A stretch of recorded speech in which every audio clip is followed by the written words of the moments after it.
करूंगा कि आपने भी सबसे पहले उसी जगह पर जहां गोलियों की तड़तड़ थी वहां आपने सबसे पहले वो इंटरव्यू किया। उस वक्त आपको फील हो रहा था सवाल पूछते पूछते कि कहीं से कोई निशाना किसी का दुरुस्त आपकी जानिब भी हो सकता है या वार खता होकर गोली भी पड़ सकती है?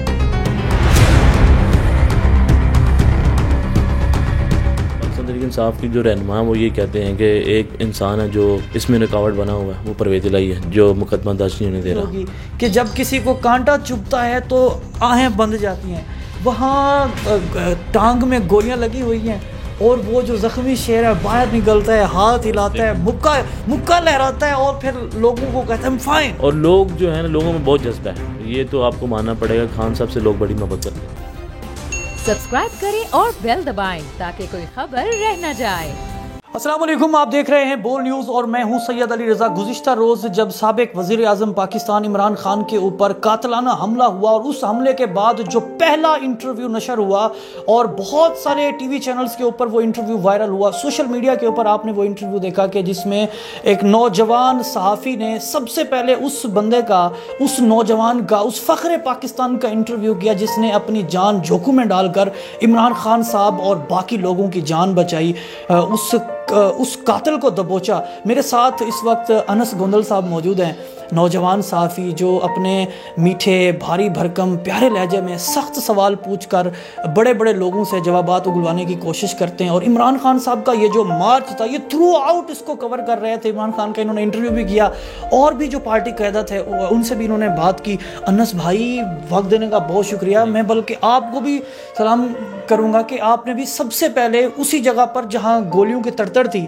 वहाँ आपने सबसे पहले वो इंटरव्यू किया। उस वक्त आपको फील हो रहा था सवाल पूछते पूछते कि कहीं से कोई निशाना किसी का दुरुस्त आपकी जानिब भी हो सकता है या वार खता होकर गोली भी पड़ सकती है? अच्छा, ऐसा माहौल बन गया था वहाँ पे कि जब पता चला कि फायरिंग की आवाज़ आई तो लोगों ने खान साहब की गाड़ी को रास्ता देने के लिए लोग आगे से वहाँ से भागे कि खान साहब की गाड़ी को इस तरह निकाला जाए। तो उसके बाद क्या हुआ कि लोग फिर वहाँ से भाग नहीं रहे थे, लोग वहीं पे खड़े हो गए, वहाँ से जाने का नाम नहीं ले रहे थे। उसके बाद कंटेनर के बिल्कुल पास जो है ना लोगों ने घेरा डाला हुआ था और मैंने समझा, मैंने ये पूछा, मैंने आगे बढ़ा, मैंने कहा पता मुझे ये था कि ये वो लड़का है जिसने गोली मारी है। तो मैं आगे बढ़ा, मैंने पूछा लोगों से कि ये लड़का कौन है और इसे आपने क्यों पकड़ा हुआ है। लोग सारे सेल्फियाँ ले रहे थे। तो मैंने कहा ये कौन लड़का है? उन्होंने कहा कि ये वो लड़का है जिसने फायरिंग करने वाले को पकड़ा है। तो मैंने उसे कहा कि यार ये तो बहुत बड़ा हीरो है पाकिस्तान का, आपका किसी जमात से भी ताल्लुक़ हो, चाहे आप पीपल पार्टी के हैं, नून लीग के हैं या पीटीआई के हैं, अगर किसी के भी लीडर का नुकसान होता है तो पाकिस्तान का नुकसान होता है और पाकिस्तान के अंदर खून खराबा हो सकता था। उसने इतना बड़ा काम किया। तो मैंने कहा कि आपको इंटरव्यू देना चाहिए। तो जो उसके इर्द गिर्द लोग थे वो कह रहे थे कि इंटरव्यू नहीं देना। तो लेकिन उसी दौरान मैंने उसको कहा कि जो फुटेज चल रही है उसके अंदर ये भी लग रहा है कि जैसे आपने भी फायरिंग की है। ऐसे दोनों के हाथ एक साथ आ रहे थे। मैं कि लोग जो है ना वो डाउट में हैं, तो आपको बताना चाहिए, आपको क्लियर करना चाहिए। तो इस डाउट में ऐसा ना आपको 2-3 लोग और थे, वो कह रहे थे कि नहीं। फिर उसने उसके करीबी को कहा तो उसने कहा कि बिल्कुल देना चाहिए और उसने खुद कहा कि मैंने इंटरव्यू देना है, मुझे इंटरव्यू देने दें। हालांकि लोग मना कर रहे थे। उसने फिर इंटरव्यू दिया। इंटरव्यू के दौरान भी लोग जो है बहुत ख़तरनाक वहाँ पे माहौल था और लोग जाने के लिए तैयार नहीं थे वहाँ पे। You was the first who organized this interview, the interview of national emblem also, कि उसने भी एक नेशनल एम्बलम को बचाया। तो फिर जब आपका इंटरव्यू नशर हुआ, फिर ना सिर्फ पाकिस्तान बल्कि बाहर के मीडिया ने भी दिखाया, तो फिर आपकी फीलिंग्स कैसी थी? आप समझ रहे थे कि मुझे इस अर्करेजी का रिवार्ड मिल गया? बिल्कुल ऐसे ही है कि बहुत बड़ा इंटरव्यू था और मुझे ये मालूम था कि अभी तक ये किसी ने इसको ब्रेक नहीं किया स्टोरी को कि हीरो कौन है। तो जैसे ही वो मैंने रिकॉर्ड किया, बड़ी मुश्किल से वो रिकॉर्ड हुआ, हालांकि मेरा कैमरामैन बहुत दूर था और मुझे पता ही नहीं था वो कैमरामैन मेरा कहाँ पे है। तो मैंने अपना मोबाइल किसी और लड़के को पकड़ाया। मैंने कहा यार ये 2 मिनट का जो है ना, आप 2 मिनट के लिए मेरा कैमरा पकड़ लो, मैंने रिकॉर्डिंग करनी है। अमूमन हम करते हैं। हाँ। तो उसने कहा जी मैं पकड़ लेता हूँ। हालांकि कैमरामैन, पहले मैंने कोशिश की कि मैं अपने हाथ से रिकॉर्ड करता हूँ, फिर मैंने उससे रिक्वेस्ट की तो उसने पकड़ लिया, क्योंकि कैमरामैन किसी को कुछ पता ही नहीं था लोग कहाँ पे।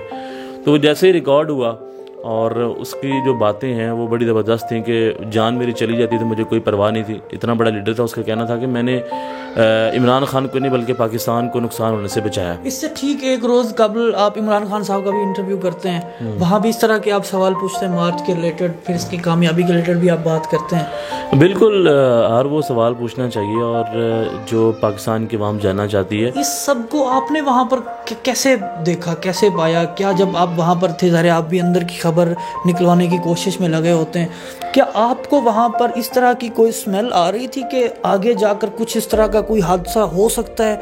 क्या आप सब तैयार थे मेंटली? क्योंकि खान भी खुद कह रहे थे कि मुझे कहा जा रहा है कि तुम्हें मार दिया जाएगा। बंद कमरे में 4 लोगों ने प्लानिंग कर ली है। फैसल वार्डन ने प्रेस कॉन्फ्रेंस जड़ दिया और वो बोला कि खूनी मार्च होने जा रहा है, अहम शख्सियात के ऊपर हमला होगा। खान से अहम तो कोई नहीं। अच्छा, पहले दिन से मैं मार्च के साथ मौजूद था। जब लाहौर से मार्च चला, जब हम इशरा में पहुंचे तो मैंने देखा कि लोग छतों के ऊपर से खान साहब को देख रहे हैं और घरों के ऊपर से लोग जो है खान साहब को देखने के लिए बेताब हैं, रश ही रश है।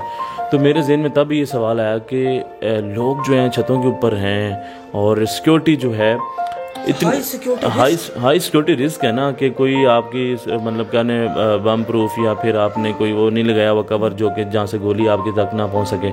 तो मैंने ये सोचा कि इतना बड़ा लीडर है और कोई भी किसी भी टाइम जो है ना खान साहब के ऊपर हमला कर सकता है। मैं यकीन ये अपने पूरे दावे के साथ कह रहा हूँ कि मुझे लगा कि यार खान साहब इतने दलेर हैं कि उनको कोई ख़तरा ही नहीं है और उनको कोई डर ही नहीं है कि मेरे ऊपर कोई हमला कर सकता है। और लोग ऐसे करते हैं कि मैंने इससे पहले 2-3 लॉन्ग मार्च और भी कवर किए हुए हैं जिसमें बिलाल भुट्टो साहब का था।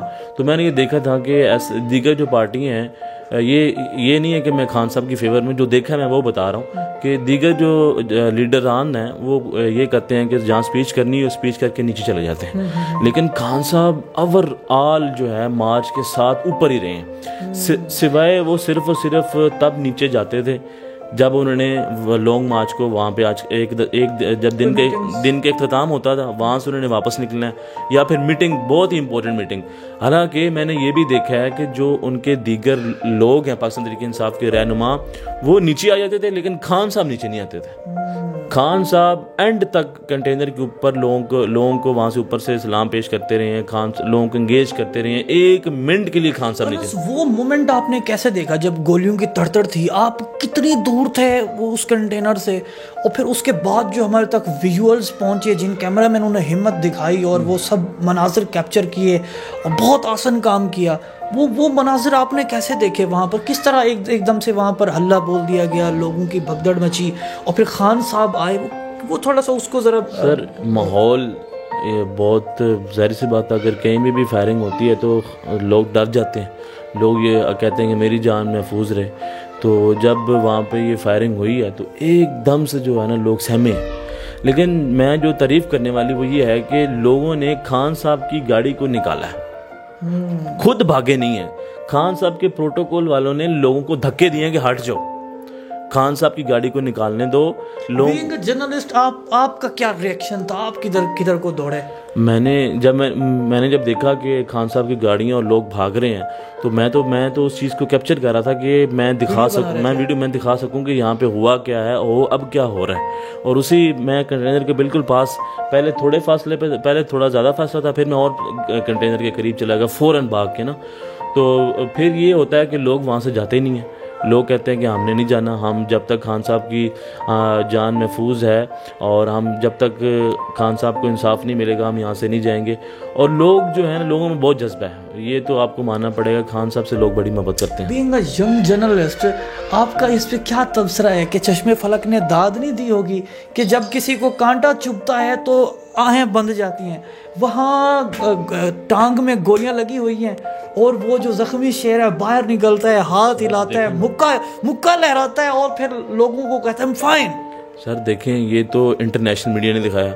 2 ऐसे लोग वहाँ पे मौजूद थे जो कि इंटरनेशनल मीडिया के लिए डॉक्यूमेंट्री बनाने के लिए खान साहब का इंटरव्यू करने के लिए आए हुए थे और वो कंटेनर के ऊपर मौजूद थे। जब गोलियां लगी तो फिर वो भी उनको नीचे भेजा गया और उनको कहा कि आप डाउन। आपने वो वीडियो भी देखी होगी, उनको कह रहे थे अब नीचे उतर जाए। तो उन्होंने कहा कि व्हाट अ मोमेंट, खान को गोली लगी है, खान को जब नीचे उतरता है तो वो लोगों को विक्ट्री का निशान दिखा रहा होता है। और नीचे जो लोग आपने वहाँ से देखें, अगर लोगों ने भागना होता तो जो जब खान साहब नीचे उतर रहे थे तो सारे लोग तो वहाँ पे मौजूद थे, आगे से खान साहब को कह रहे थे कि स्टे स्ट्रॉन्ग।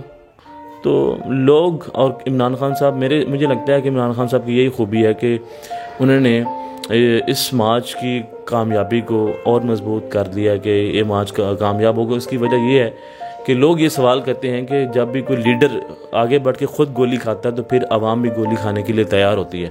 तो खान साहब ने ये कर दिया और खान साहब ने ये कर दिया। कितनी तरफ से गोलियां चलती है आपने महसूस की, देखी? सर एकदम जो है ना ब्रश चले हैं, ठीक है। और मुझे लगता है कि ये एक आदमी का काम है ही नहीं, ये 2 से 3 लोगों का काम हो सकता है, एक आदमी का काम नहीं है। और इब्तिसाम, मुझे लगता है कि इब्तिसाम ने खान साहब की जान बचा ली है। अगर एक और ब्रश लग जाता तो मेरा ये ख्याल है कि शायद पाकिस्तान का नुकसान हो जाता। और जिस तरह उसने उस लड़के को पकड़ा है और पकड़ के घसीटा एंड तक उसके साथ रहा, मैंने पूछा कि यार तुम्हारी जान जा सकती थी, कहता जाती जाए। कहता मैं खान साहब के साथ शुरू से चल रहा था, आज दिन कहता मैं पूरा दिन खान साहब के साथ चल रहा था। और जो मज़े की बात है कि उसके जो दोस्त हैं ना, इन्होंने बाइक ठीक करते हैं ना, मैकेनिक भी हैं और केबल ऑपरेटर भी हैं। तो जो बॉस है ना, तो उसने कहा यार तुमने अभी काम मुकम्मल नहीं किया, तुम जलसे पे जा रहे हो काम मुकम्मल करके। जो उसने कहा मैंने काम आज मुकम्मल नहीं करना, मैं जा रहा हूँ, आज आपने मुझे खाना भी नहीं दिया, मैंने जलसे में जाना है, लॉन्ग मार्च में जाना है, मैं आज काम नहीं कर सकता। वहाँ से लिखा हुआ था ना कि आज इसने इस तरह का काम उसके बाद उसने खान साहब की जान बचा ली है। और पाकिस्तान का इंटरनेशनली तौर पे पाकिस्तान की कितनी आप इंसल्ट होनी थी कि पाकिस्तान में कोई लीडर आगे आता है तो उसको मार दिया जाता है। आज तक बेनज़ीर के जो कातिल है उनका इंसाफ, कोई भी लोग सामने आए हैं उनको इंसाफ मिल सका है। तो अभी तक भी खान साहब की लॉन्ग मार्च के ऊपर कातलाना हमला हुआ, एक्स प्राइम मिनिस्टर हैं और दुनिया के 10 लीडरों में शामिल हैं जो टॉप हैं। तो खान साहब की दरख्वास्त के ऊपर ई टैग नहीं लगा। मुकदमा तो दूर की बात है ना दर्ज होना, तो आपको और हमें इंसाफ कहाँ से मिलेगा? आप शौकत खानम से क्या खबर निकाल के लाए? शौकत खानम में लोग, आप वहाँ पे देखें, लोग जो आम शहरी हैं, बच्चे छोटे छोटे लोग लेके आए हुए हैं कि खान साहब को गुलदस्ता पेश करने के लिए, हालांकि अंदर इंटर नहीं हो सकते, वो गेट के बाहर गुलदस्ते रखे खबर निकाल के लाए। अंदर यही है कि खान साहब ने कहा कि FIR के ऊपर जान मारे। और जिसके बाद ज़ुबैर नाज़ी साहब ने प्रेस कॉन्फ्रेंस की और प्रेस कॉन्फ्रेंस में ये कहा कि किसी फ़ौजी को, क्या आइन में ये लिखा है किसी फ़ौजी के खिलाफ FIR नहीं हो सकती? आर्टिकल 25 के तहत हर शहरी इक्वल है। तो उन्होंने, if you are army officer, if you are the sitting prime minister of any country, if you are a sitting police officer, 2-3 doesn't matter, अगर FIR बनती है तो वो करें। पाकिस्तान तहरीक इंसाफ की जो रहनुमा वो ये कहते हैं कि एक इंसान है जो इसमें रुकावट बना हुआ है, वो परवेज़ इलाही है जो मुकदमा दर्ज नहीं होने दे रहा। और वो कहते हैं कि एक इंसान का नाम निकाल दिया जाए, वो है मेजर फैसल नसीर, जिसकी वजह से अभी तक दरख्वास्त भी सबमिट नहीं हो सके। फैसल नसीर साहब कहते थे। हाँ बिल्कुल। देखना यह है पाकिस्तान तहरीक इंसाफ के चेयरमैन इमरान खान साहब को क्या इंसाफ मिल पाएगा या नहीं, या फिर इसी तरह जो शवाहिद है उनको मिटाने की कोशिश की जाएगी, या फिर ये होगा कि जो गवाहान हैं या फिर जो इस केस से रिलेटेड वो तमाम ताने बाने हैं कि जो इस केस को सुलझाने के लिए किसी मंतकी अंजाम तक पहुंचाने के लिए कारगर साबित हो सकते हैं। अनस गुलर मौजूद थे जिन्होंने सबसे पहले फ़ख्र पाकिस्तान इब्तिसाम हसन का इंटरव्यू किया, जिस इंटरव्यू को ना सिर्फ पाकिस्तान बल्कि दुनिया भर के मीडिया ने रिपोर्ट किया। आपके आसपास अगर कोई इंस्पिरेशनल मोटिवेशनल स्टोरी मौजूद है या आपके अंदर कोई टैलेंट मौजूद है तो हमारे फेसबुक पेज बोल न्यूज़ पर हमसे रब्ता करें। मुझे दीजिए इजाज़त और देखते रहिए पाकिस्तान का नंबर 1 न्यूज़ चैनल बोल न्यूज़। PTI का हकीकी आज़ादी मार्च सिर्फ बोल दिखा रहा है। 24 घंटे हकीकी आज़ादी मार्च, सबसे ज्यादा रील्स और सबसे ज्यादा रेटिंग्स के साथ बोल रहा नंबर 1।